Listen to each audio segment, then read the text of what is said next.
दूसरी बात, उसने जो है आवाज की चोरी करके देवी पार्वती की आवाज से उसने होका दिया, कथा की चोरी किया, छल किया और कथा का अपमान किया कि पीछे से श्रवण किया।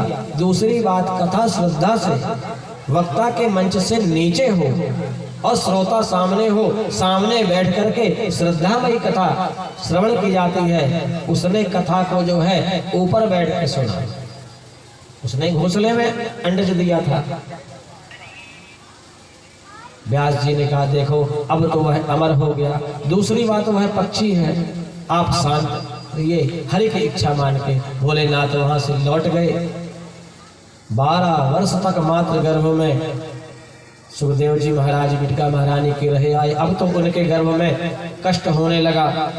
प्रार्थना किया, बोले बेटा बाहर आ जाओ, पुत्र आप क्यों नहीं आ रहे, आपकी माता को कष्ट होता है। उन्होंने कहा नहीं, मैं नहीं आऊंगा क्योंकि नारायण की माया मुझे घेर लेगी और नारायण की माया से मैं बहुत डरता हूं।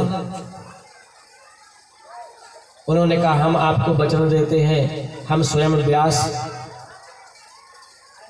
आपको नारायण की माया नहीं घेर लेगी। उन्होंने कहा स्वयं नारायण ही आकर के मुझसे कहें कि नारायण की माया नहीं घेरेगी तो मैं आऊंगा। और स्वयं नारायण को कहना पड़ा कि मुझे आपकी माया नहीं घेरेगी।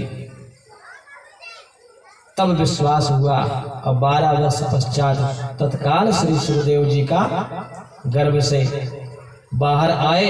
और जैसे ही बाहर आए तो 12 वर्ष के बाद दौड़ लगा करके जो है भाग खड़े हुए और भागते भागते पीछे से व्यास जी जा रहे हैं।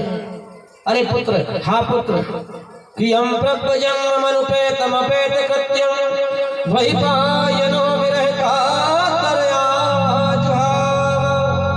पुत्रेति तन्मयतया तरवो विनेदोष त्वं सर्वभूत हृदयं मुनिमानतोऽस्मि।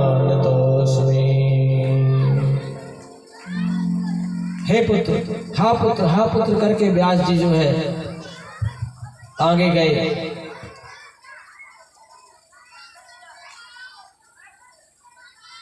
कहते हैं आगे युवतियां स्नान कर रही थी, लेकिन उन्हें कोई फर्क नहीं पड़ा।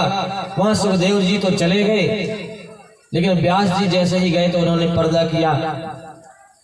उन्होंने कहा देवी, अभी हमारा पुत्र जो है यह 12 वर्ष का अभी गया, तुमने किसी प्रकार का पर्दा नहीं किया।